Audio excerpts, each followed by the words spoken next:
Good evening and welcome to NTD News. I'm Stephanie Cox. Here are today's top stories. House Democrats pass a bill to expand abortion access. Republicans are pushing back. Question remains, is there enough support to get this bill to the president's desk? This is extreme. It nationalizes abortion for all 9 months, making America just as radical as China, North Korea. An investigation finds that the Secret Service deleted text messages from around the time of the J6 Capitol breach. Messages deleted after the watchdog asked for them. Why'd they do it? President Biden makes his first visit to Saudi Arabia. A highly scrutinized trip filled with several announcements. We'll tell you what happened. Unions are typically associated with protecting workers' rights, but one asked Southwest Airlines to fire a worker over her pro-life views. Now both of them have to pay big money. Travelers stranded, plans stifled as flight cancellations and caps continue and summer getaway dreams turn into dead ends. A U.S. airline captain says it will only get worse in the years to come. WNBA star Brittney Griner was back in court again today, despite already pleading guilty to drug charges last week. Find out what a criminal lawyer says about her legal team's strategy.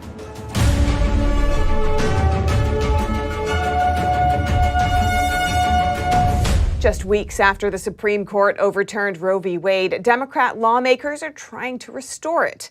On Capitol Hill today, the Democrat-controlled House passed a bill to make accessible abortion the law of the land. NTD's Melina Weiskup reports. The debate over the federal government's role in abortion is once again on full display. So I lived the days before abortion was safe and legal. Some women died because they sought these dangerous methods on their own.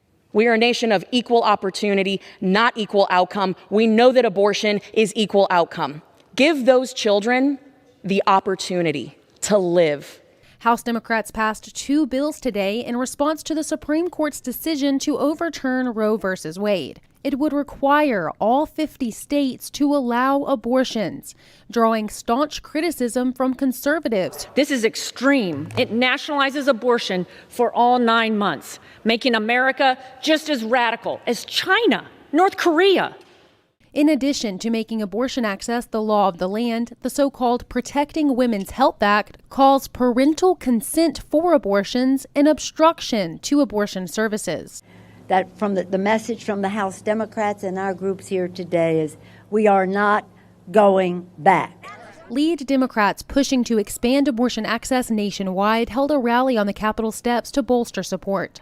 More than a dozen states have already implemented abortion bans, and half of the country is expected to have abortion bans enacted in the weeks and months ahead. A second bill passed today would allow people to travel out of state to seek an abortion if it is banned in their home state. Congress has the authority and the responsibility today to protect people from these unconstitutional efforts to prevent or restrict, impede, or otherwise to punish people traveling to another state to obtain a legal abortion. But one Republican congressman views this issue from a different angle. Creates an open door for women to be preyed upon by traffickers and does nothing to protect minors who are transported by predators across state lines to obtain abortions. This effort today by House Democrats is simply just a messaging tool, a way for them to court more voters who align with their policies. I say this because these 2 bills will not pass the Senate. As a matter of fact, the Senate just recently failed to pass a bill to nationalize abortion, so Democrats' efforts here to expand abortion access is stalled in Congress. In addition, House Democrats are next week prepared to vote on a bill to protect contraception and codify same-sex marriage. Reporting in Washington, D.C., Melina Weiskup, NTD News. More updates on the 10-year-old Ohio rape victim. The Indiana abortion doctor has been cleared by her employer of any privacy violations, but there are still details in this case that aren't adding up, especially around the rape suspect. Dr. Caitlin Bernard in Indiana performed an abortion on a 10-year-old rape victim from Ohio. She also broke the story with a local newspaper. On Wednesday, Fox News reported that Bernard's employer, Indiana University Health, had filed a HIPAA violation against her for discussing a patient's private information with the media. But today, her employer issued this statement. IU Health conducted an investigation with the full cooperation of Dr. Bernard and other IU Health team members. IU Health's investigation found Dr. Bernard in compliance with privacy laws. There are still a lot of unclear factors in this story.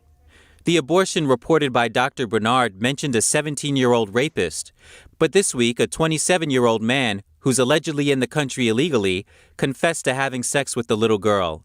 It's unclear why the abortionist listed the alleged rapist as a 17-year-old minor. Telemundo claims to have found the mother and talked to her.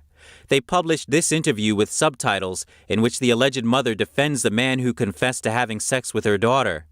¿La niña vivía aquí también? Sí, pero ella está bien. Todo lo que están diciendo en contra de él es mentira. Ya. ¿Y la niña, usted es familiar de la niña o Es solamente? mi hija. It's not clear whether this woman really is the mother or why she's defending her daughter's alleged rapist. Some are raising questions about the relationship between the suspect and the family.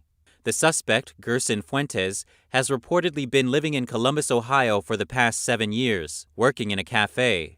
He is currently being held on a $2 million bond and could reportedly be arraigned next week. Reporting by Arian Pastar, NTD News.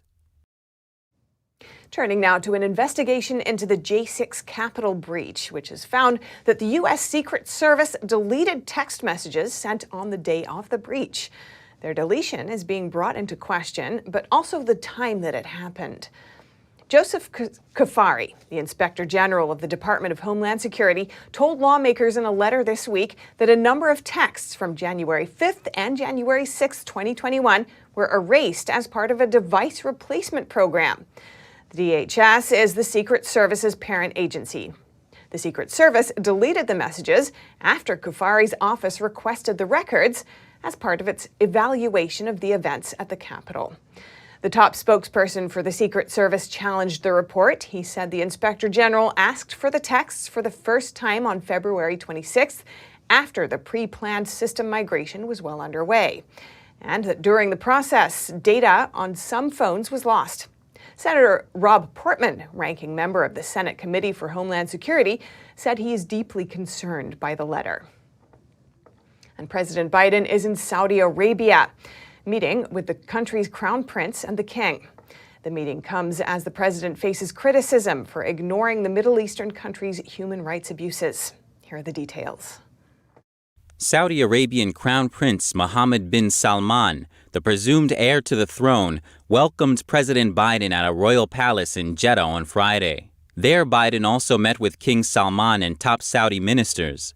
Earlier on Friday, Saudi Arabia announced that they will open their airspace to all civilian aircraft, a decision welcomed by Biden. That is a big deal, Not only symbolically, but substantively it's a big deal. It means Saudi airspace is now open to flights to and from Israel. This is the first tangible step on the path of what I hope will eventually be a broader normalization of relations. Speaking after an hours-long meeting, Biden announced that the U.S. has agreed to withdraw peacekeeping troops from a strategic Saudi island and work together with Saudi Arabia to deepen the Yemen ceasefire, and that Saudi Arabia will invest in U.S.-led 5G and 6G networks. Biden also said he had a good discussion with Saudi officials on ensuring global energy security and oil supplies. That will begin shortly. And I'm doing all I can to increase the supply for the United States of America, which I expect to happen. The Saudis share that urgency, and based on our discussions today, I expect we'll see further steps in the coming weeks. The highly scrutinized trip to Saudi Arabia comes as critics accuse the president of ignoring the kingdom's human rights abuses as he tries to reset a frosty relationship. During his presidential campaign, Biden had promised to make the country a global pariah after the murder of journalist and Saudi dissident Jamal Khashoggi. A U.S. intelligence report found that bin Salman approved the murder. Biden said he brought up Khashoggi during the meeting and that bin Salman said he was not personally responsible for the death. Many analysts believe Biden is visiting Saudi Arabia in the hopes that the country will boost oil production to help bring down prices. But the White House has not officially said that is the reason. The president has repeatedly defended his decision, saying his administration wants to lead in the region and not create a vacuum for Russia and the Chinese regime to fill. Biden will continue to meet with leaders in the Middle Eastern region over the weekend. Reporting by Allison Lee, NTD News. Now to the southern border. Citing a lack of action by the federal government, a group of local and national leaders today urged states to use their powers to declare an invasion at the southern border. What are they saying, and what challenges does that argument face? NTD's Iris Tao has more. States do not have to be a passive victim of a failed federal government. Accusing the Biden administration of failing to address the border crisis, more than a dozen Republican lawmakers and sheriffs from Texas are urging border states to take matters into their own hands. I'm going to tell you the way it is. There is an invasion. That by declaring an invasion by drug cartels at the southern border, which should give them additional powers to deport illegal immigrants. And just in the past few months, our office was involved in seizing more than 1 million fentanyl pills just in Arizona alone. Enough fentanyl to kill the entire state of Arizona and Washington, D.C. The Constitution recognizes the power and the ability of states to protect themselves from an invasion. And that's what Arizona, Texas, and other states need to do. The Friday call on Capitol Hill comes after multiple Texas counties declared the border situation an invasion and called on Governor Greg Abbott to do the same. But critics say that would be racist and would also equate those seeking asylum with military attackers. But they're being sent by the cartel. Yet a sheriff from Texas says such a declaration targets the cartels, which he says are sending in illegal immigrants purposefully. And the border is being cluttered by the cartel. It's being cluttered by these large groups of people that tie up the Border Patrol, tie up the state resources, tie up the county resources, and therefore the cartel gains the operational control of the border. And I asked Congressman Jody Arrington for his thoughts. Do you think such a move of declaring an invasion can stand its legal ground? I think the Constitution is clear and explicit. And in Article 1, when there's imminent danger to those states, they have the right of self-defense. We've devoted our teams. Meanwhile, President Biden this week touted efforts to disrupt fentanyl and human trafficking, while urging more help from Mexico. Reporting in Washington, D.C., Iris Tao, NTD News. And more in aviation news, summer travelers face mounting flight cancellations and new limits on flights as demand rises and the industry tries to rebuild itself after the pandemic. But is that all it is? We dig into the factors driving these disruptions with Jason Kunisch, a U.S. airline captain, and I spoke with him earlier today. Jason Kunisch, thanks so much for joining us. Thank you for having me. Over in London, Heathrow Airport has announced a 100,000 passenger cap per day. They're asking airlines to stop selling tickets for now for the summer. They're saying it's about demand, but is it also about staffing shortages as we're seeing in the U.S.? It is. It's both, actually. You're not just seeing it in Heathrow, you're seeing it other places in Europe, Amsterdam to name one specifically. It's a rise in demand, and it's a leftover of the COVID shutdowns, the staffing shortages that have come from that, and I think also a mismanagement of resources that's affecting the travelers now, and these shutdown, the capping of passenger seats. How could these caps affect American travelers?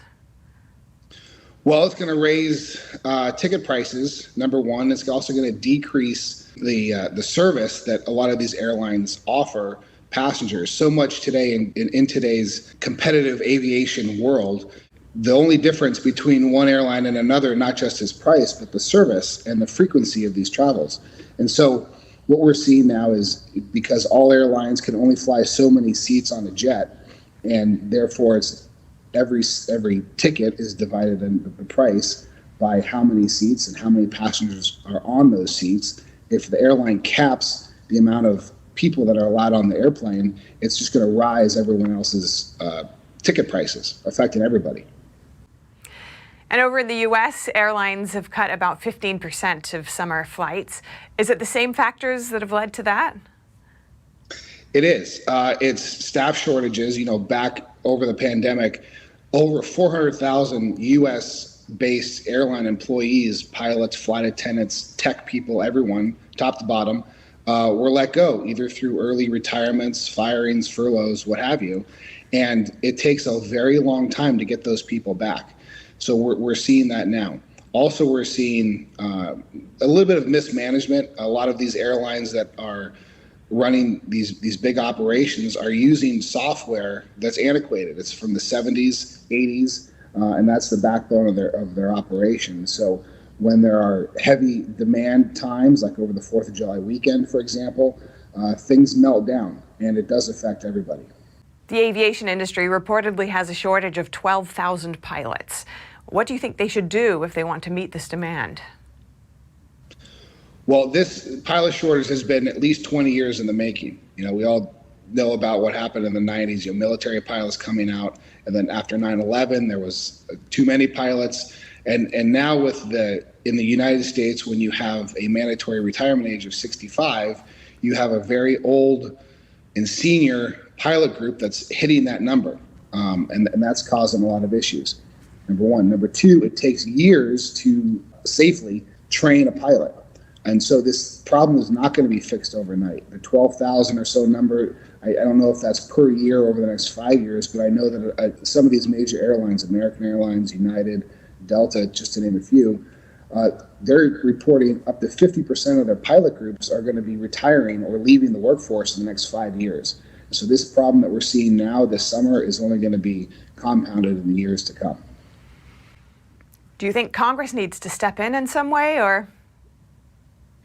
I think that, I did hear that some of our congressmen and other leaders, Department of Transportation and others, are saying, well, we're going to mandate that the airlines hire more people. Well, quite frankly, the pipeline is already wide open right now at the airlines. It's not a matter of the airlines wanting to hire more people, it's that there's not enough people to hire.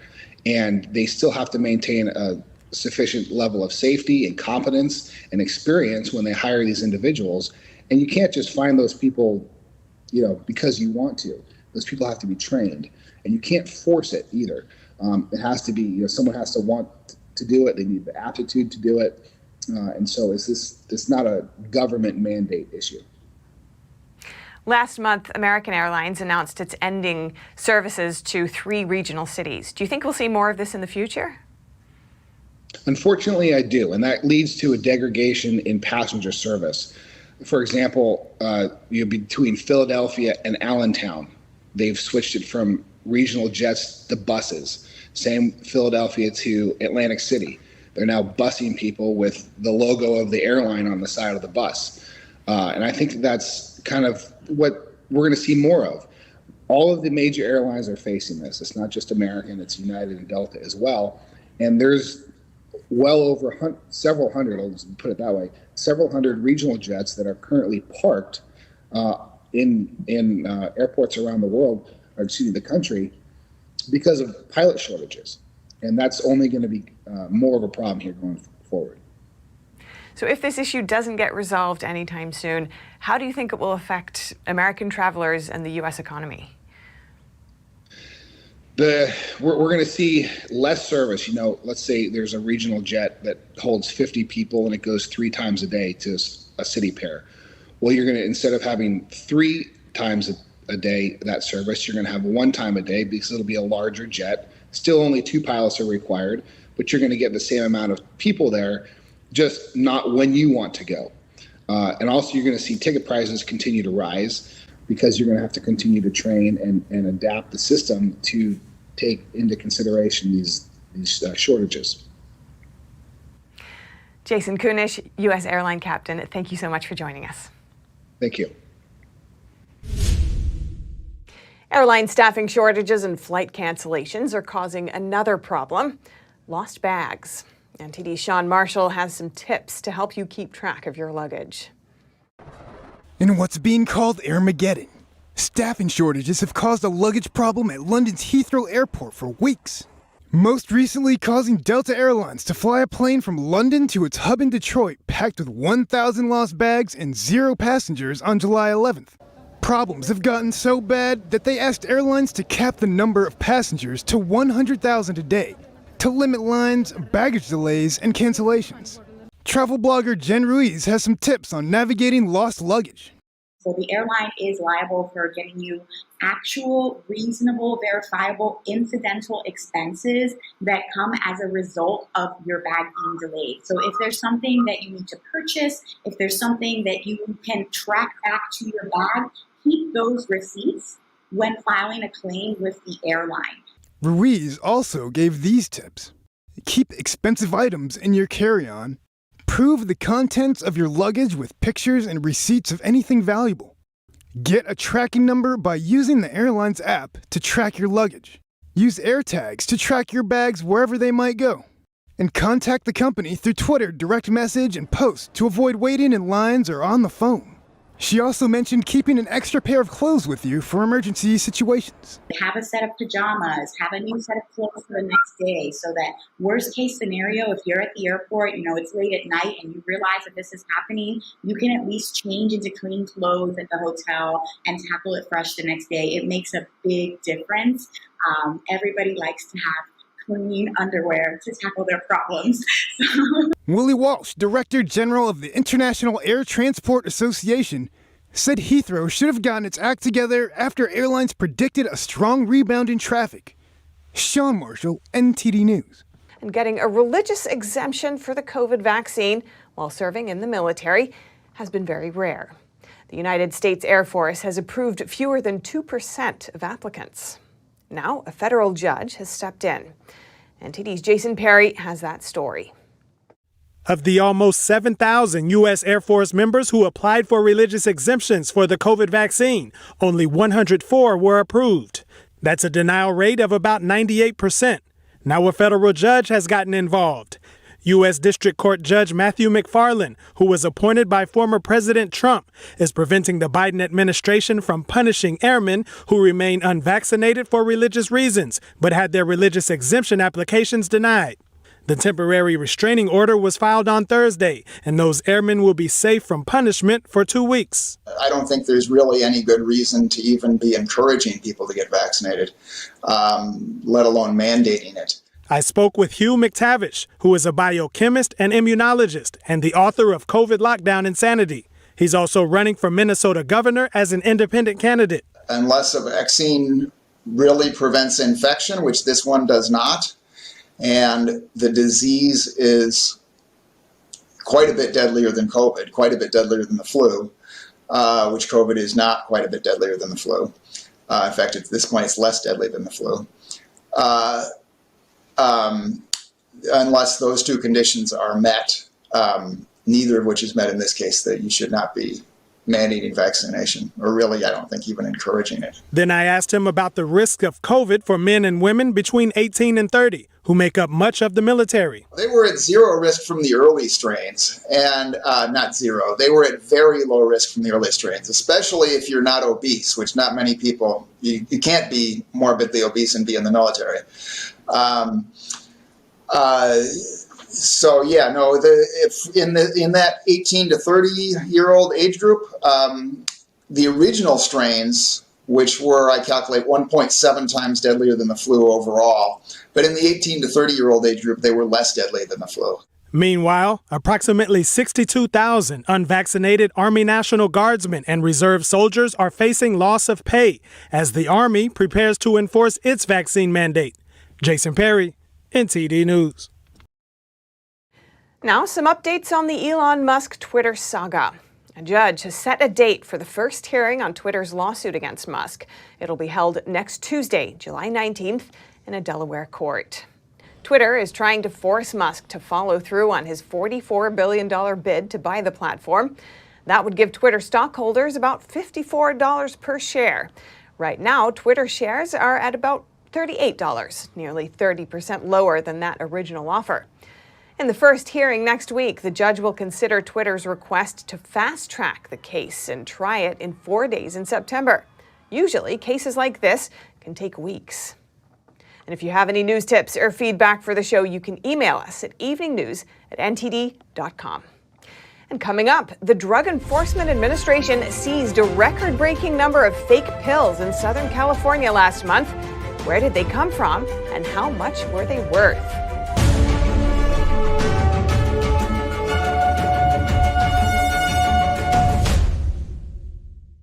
Hello, I'm Mike Lindell, and as you know, my passion is to help each and every one of you get the best sleep of your life.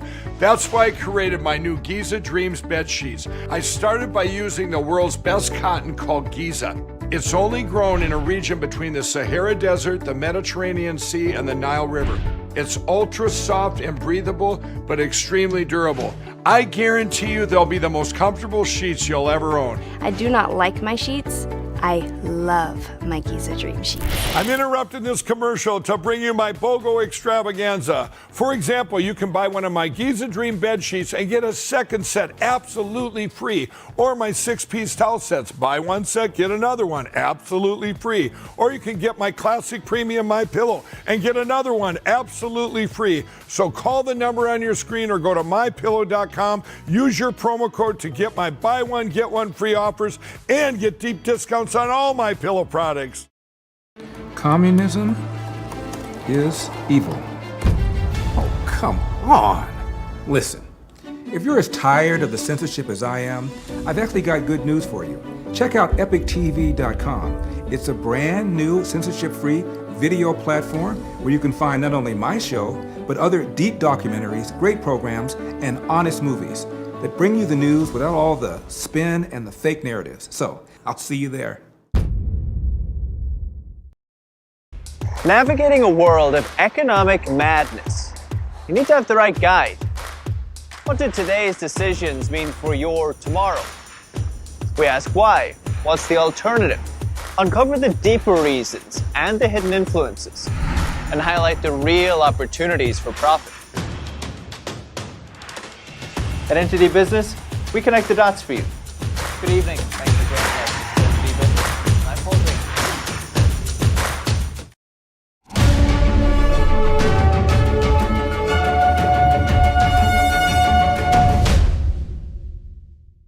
Over to the West Coast, the DEA announced that they seized a record-breaking number of illicit pills in Southern California last month. Authorities say the pills were made for retail distribution and likely have a cartel-related origin. NTD's Daniel Hall reports. The U.S. Drug Enforcement Administration announced on Thursday a record-breaking seizure of approximately 1 million fake pills containing fentanyl in Inglewood, California. The investigation began in May, probing a drug trafficking organization in Los Angeles. According to the DEA, they believe the organization was linked to the Mexican Sinaloa cartel. On July 5th, a federal search warrant was executed for a residence in Inglewood. The search resulted in the massive seizure. The DEA reported that the fake pills had an estimated street value exceeding $15 million and were intended for retail distribution. In a press release, Bill Bodner, DEA special agent in charge, said, "The deceptive marketing coupled with the ease of accessibility makes these small and seemingly innocuous pills a significant threat to the health and safety of all of our communities. A staggering number of teens and young adults are unaware that they are ingesting fentanyl in these fake pills and are being poisoned." According to the DEA, Los Angeles is a major hub for receiving bulk shipments of illegal drugs from the southwestern border. The shipments are then stored and broken down locally for redistribution to other areas of the country. The DEA is continuing its investigation of the drug trafficking organization. Daniel Hall, NTD News, California. And staying in California, the Jefferson Union High School District in San Mateo County is among just a handful of places in the country that offer teacher housing. More school districts could follow amid a national teacher shortage and rapidly rising rent costs. NTD's Andrew Thomas has the details. High school teacher Lisa Raskin moved out of a cramped apartment and into her own place this month. She pays $1,500 for the one-bedroom with expansive views. It's also within walking distance to work. I don't know why they didn't do it sooner. I think more schools really need to consider doing this, or more districts really need to consider this model. I think it shows educators that they value them as educators. I think that this is a good way to retain those educators. The region is exorbitantly priced and hostile to new housing. So the small school district just south of San Francisco opened 122 apartments for teachers and staff. As housing costs rise and school districts are struggling with teacher shortages, more and more are getting interested in, can we build workforce housing? You know, the one thing that school districts have is land. Educator housing complexes are rare, but more places could explore the concept. Teachers can get to know children and their families better if they live close by, but housing development can be politically and financially difficult. I mean, for one, you have a lot of opposition across California to new development, or particularly higher density development. And so right there, you're going to have issues that you're going to have to look into. You know, I think there are other questions of, is it the right role of a school district to own housing and to be a landlord in this way? Taylor Garcia worried she'd never be able to move out of a 2-bedroom. She now lives in a 3-bedroom with her husband and 2 children. It has a lot more space, more closet space, more space for the kids and their things. And yeah, it's just been so beneficial for all of us. San Francisco Unified School District plans to break ground in August on an affordable 134-unit complex for educators. It could be ready to lease in 2024. Andrew Thomas, NTD News. And now to the issue of mental health. Beginning tomorrow, anyone in the U.S. will be able to pick up the phone, dial 988, and talk, text, or chat with a trained mental health counselor. But there are some concerns that many states aren't ready for what's expected to be an influx of calls. Mandy Gaither has more. 3 numbers, 988, a direct line to a trained crisis counselor. It really treats mental health on par with physical health, just like we have 911. The National Suicide Prevention Lifeline started in 2005, but as a 10-digit number. In 2020, the call line received 3.6 million calls, chats, and texts. That number is expected to double in this first year as the number switches to an easier-to-remember 3 digits. The number that you call is the therapeutic intervention, unlike 911, which is more of a dispatch center for medical problems. But with more than 200 call centers nationwide already stretched thin, some mental health groups are worried 988 could exhaust resources and result in longer wait times and dropped calls. Officials acknowledge the lifeline isn't expected to be fully staffed at rollout. Dr. Christine Yu Moutier, Chief Medical Officer for the American Foundation for Suicide Prevention, says it's crucial for states to get behind the local crisis centers and back mental health resources. This will be a process of a build, and it's already been happening for months to years at this point. Moutier says easy access to mental health help is critical to save lives. In the great majority of cases, suicidal ideation is reduced, distress is reduced, and oftentimes individuals are ready to take that next step. And now over to sports news. Here's NTD's Dave Martin with today's top stories. WNBA star Brittney Griner was back in a Russian courtroom today as her trial continues, even though she already pled guilty to drug possession charges last week. I talked to criminal and injury attorney Ari Shimolian. Shimolian says the plea deal merely changes the course of the trial instead of ending it. At this point, the case has transitioned more of focusing whether or not she's guilty rather to mitigation material to try to lessen her sentence. Griner's legal team today presented a letter from a U.S. doctor recommending she use medical cannabis to treat pain. Shimolian doesn't see this as any kind of get-out-of-jail-free card, but says it could still be useful when it comes to sentencing. Recreational use of marijuana in Russia is not permitted. The defense is hoping that this is going to lessen any type of prison or jail exposure. Griner is looking at 10 years in prison. Her trial is scheduled to resume on July 26th. In golf, the British Open continued today with round 2 at the Old Course at St. Andrews.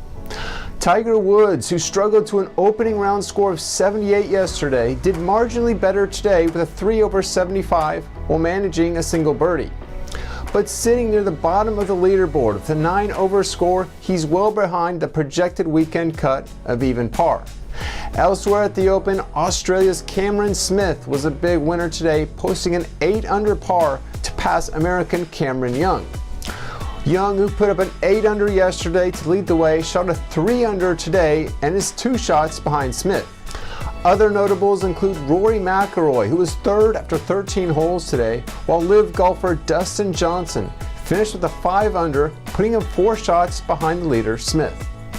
In Olympic news, former American great Jim Thorpe was reinstated as the sole winner of the pentathlon and decathlon at the 1912 Olympic Games in Stockholm.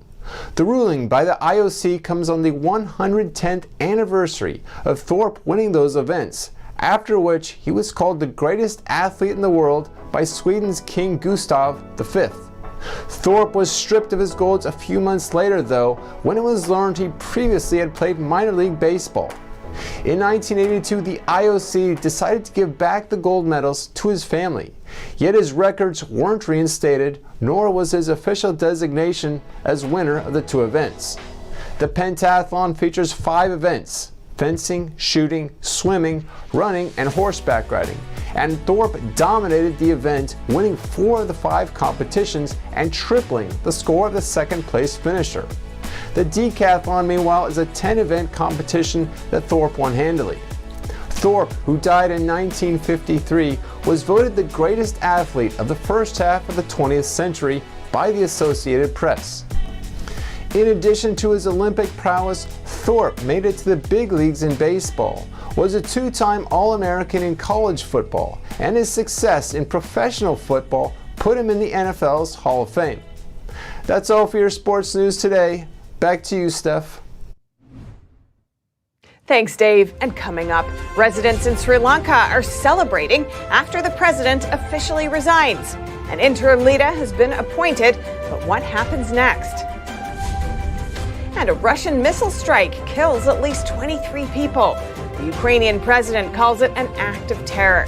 The city of 370,000 is still reeling from the attack. Stay tuned for the details after this short break.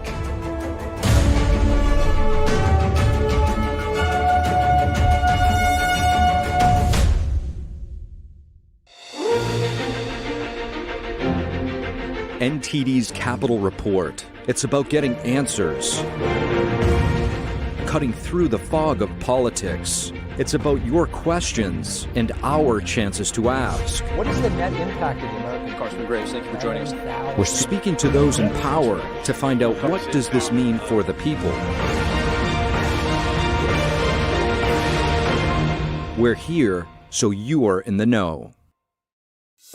At The Nation Speaks, we don't just scratch the surface. We want to go wide and deep. Our viewers come away with a much richer understanding of the issues of the day. We really make a big effort to bring on different voices onto the show. We don't just talk to experts and newsmakers, which of course are extremely important, but we also want to hear from the American people. So the people who are impacted by the policies and issues that we're talking about, because what they have to say is just as important to the national conversation.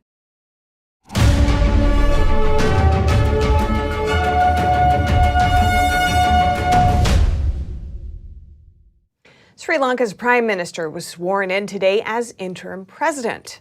That's after the former president fled abroad and sent in his resignation. The change in leadership follows mass protests sparked by the country's worst economic crisis in 7 decades. Here are the details. I have received the letter of resignation sent by President Gotabaya Rajapaksa. The president legally resigned from his post on July 14, 2022. From now, the process of electing a new president will commence. Until that process is completed, the Prime Minister will be appointed to carry out the function and duties as stipulated in the Constitution. Sri Lanka's Parliament Speaker said he hoped to complete the process of selecting a new president in 7 days and that Parliament will reconvene on Saturday. Meanwhile, residents in the country's capital, Colombo, welcomed news of Rajapaksa's resignation. We won everything, and we are so happy today that he has resigned. And we feel that when we, the people, come together, we can do everything. We are the real power in this country.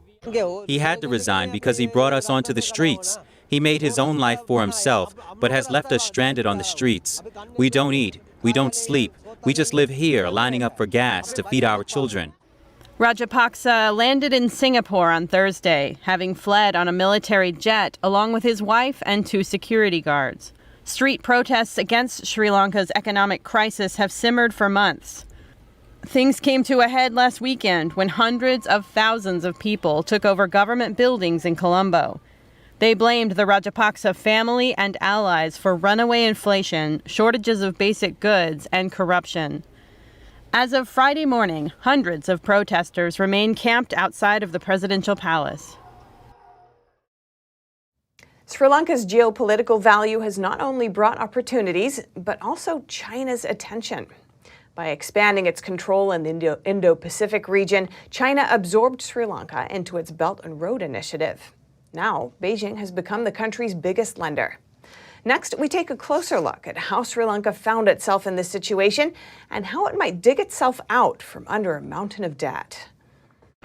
Sri Lanka is located at a crucial junction deep within the Indo-Pacific region. First of all, let's look at its transportation value. A port in the country called Hambantota sits less than 10 miles away from one of the world's busiest shipping routes and oil transport routes. The path links 2 of the world's most important oil transit choke points, the Strait of Hormuz and the Strait of Malacca. What's more, it's a deep-water seaport, making it an ideal harbor for large warships. The value of that geography has drawn Chinese attention. Beijing wasn't subtle about its interest in the port either. A former Sri Lankan official told the New York Times that Chinese officials had said they expected Sri Lanka to let them know who is coming and stopping there. On top of its prime location, Sri Lanka is just a few hundred miles away from the shores of India, a major rival to China. In 2014, China looped Sri Lanka into its Belt and Road Initiative, a controversial project that critics call Beijing's debt trap diplomacy. Under the initiative, the Chinese regime offers billions of dollars in loans to developing countries earmarked for building up their infrastructure.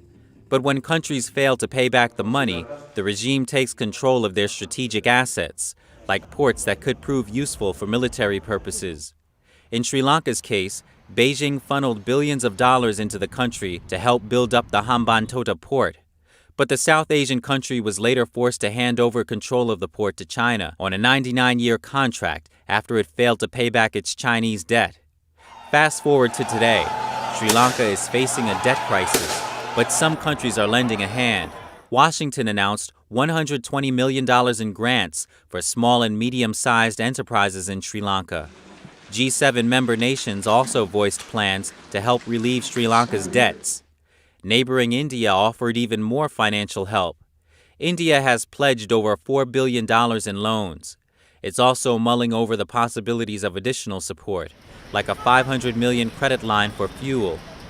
Comments from an international affairs expert may shed light on India's generosity. He says the country hopes to decrease Beijing's hold on Sri Lanka. And now to the war in Ukraine. There, a city far from the front line mourned its dead and cleaned its streets on Friday, a day after a Russian missile attack killed at least 23 people and wounded scores. Rachel Graham reports. This is the moment Russian missiles fell on a Ukrainian city far from the front line, captured on CCTV.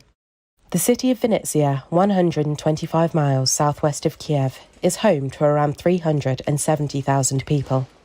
On Friday, residents grieved for their dead and cleaned the streets, a day after at least 23 people were killed and scores more wounded in the attack. Ukraine said Thursday's strike on an officers' club had been carried out with Caliber cruise missiles launched from a Russian submarine in the Black Sea. Ukraine's state emergency services said 71 people were hospitalized and 29 people remain missing, while 3 children, including a 4-year-old girl named as Lisa, were among the dead. Lisa's mother remains in hospital, unaware of her daughter's fate for fear of the impact it might have on her recovery, said Chief Doctor at Vinnytsia Emergency Hospital, Alexander Fomin. If we tell her now that her daughter has died, there will be no chance of her being released from hospital. If her blood pressure goes up even by 10 units, she will suffer from blood clots, stroke or heart attack. The body of the mother has gone through a meat grinder. Residents placed teddy bears and flowers at a makeshift memorial near the site of the strike. Rescuers and locals helped with the cleanup effort, shocked at what has taken place in their town. Business owner Ivan Kotioro counts himself lucky no one was inside his premises at the time. A colleague ran outside onto the street or to the shelter, I don't know. You can see the result of what happened here. A colleague sustained injuries. He was found on the street. He has burns and is now being treated in the hospital. Ukraine said the bombed officers' club housed commercial offices and a cultural centre with a public concert hall where musicians were rehearsing for a pop concert planned for Thursday night. A nearby medical centre was also destroyed. The attack was the latest in a series of Russian strikes in recent weeks, using long-range missiles on crowded buildings in cities far from the front, each killing dozens of people. President Volodymyr Zelensky called Russia a terrorist state and urged more sanctions against the Kremlin. Russia's defense ministry said the building was being used for a meeting between military officials and foreign arms suppliers. It has repeatedly denied targeting civilian areas. And over to Britain, which has declared a national emergency, not because of politics or the pandemic, but because of the weather. Brits might meet with record-breaking heat next week. The highest ever recorded temperature in Britain is over 101 degrees Fahrenheit. That temperature was recorded at Cambridge University in July of 2019. Early next week, this record might be broken. Authorities issued a Level 4 extreme heat warning for parts of England. Level 4 is issued when a heat wave is so severe that it's too much for the health and social care system to be able to do much.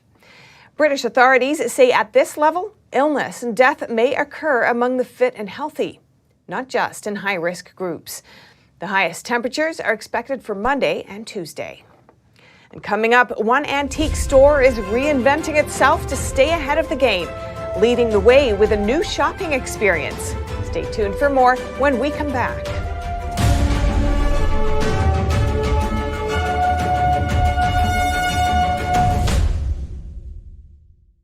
According to ancient Chinese medicine, purslane is considered a medicinal herb and is used to help lower cholesterol, improve vascular functions, and prevent diabetes.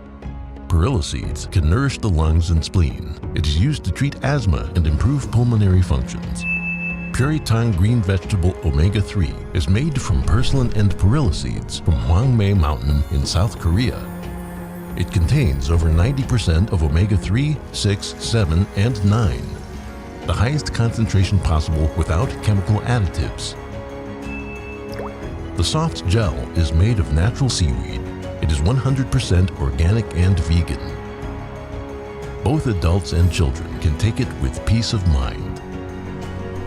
Ancient recipes were passed down from heaven to bring prosperity and longevity.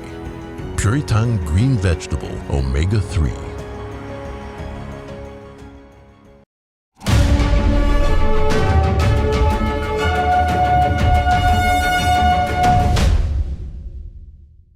With the pandemic altering consumers' shopping habits, many retail stores face closures. To survive in this ever-changing business climate, one Chicago brick-and-mortar store is reinventing itself and creating a brand new customer experience for the antique industry.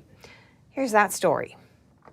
In the 35th year of architectural artifacts, an antique store in Chicago, founder Stuart Griner is pioneering a new business model in his new expansive location. He turned his store into a multiple-purpose space and leveraged modern technology to invigorate the shopping experience. You know, antique stores are kind of a staid, sort of stagnant business a lot of times. We've always kept changing with the times, and also a lot of what we've done has set trends in the industry over the last 35 years. Robert Baum, partner of Architectural Artifacts, says the newly added hospitality component to the store is a first of its kind in the antique industry. The store is now equipped with a cafe and a restaurant and offers the space for multiple purpose functions. The new concept allows customers to wander around the store with their food and drink while appreciating or shopping for antiques.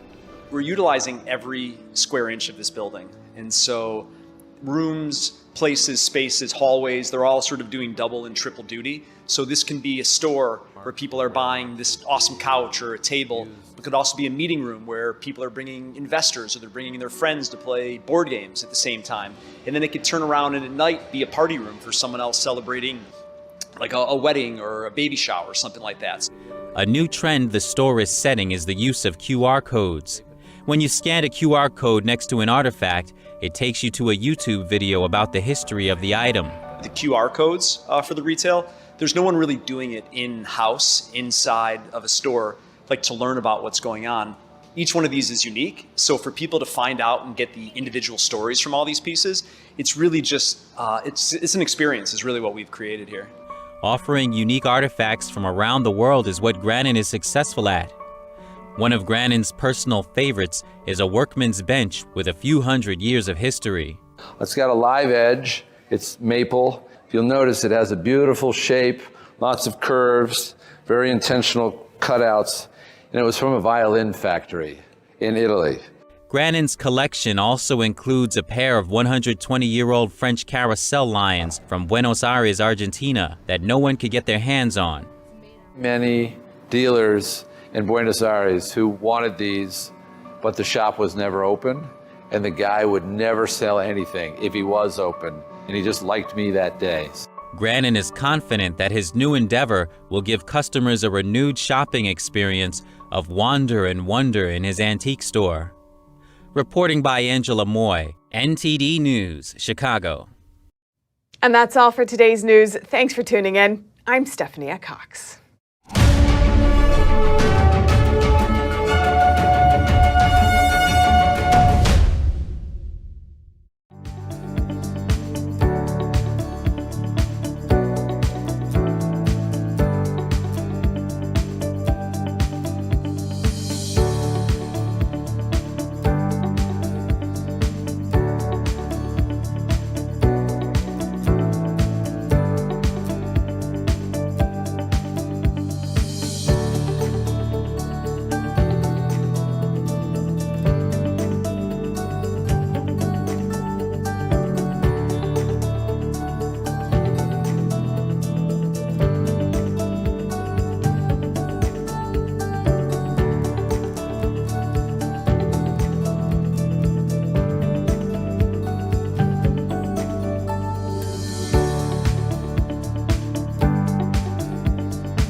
Thanks for watching us on YouTube. Did you know YouTube only keeps selective videos on its platform? So if you want to make sure you get the full picture, just subscribe to our newsletter. Go to newsletter.ntd.com and sign up. It's free.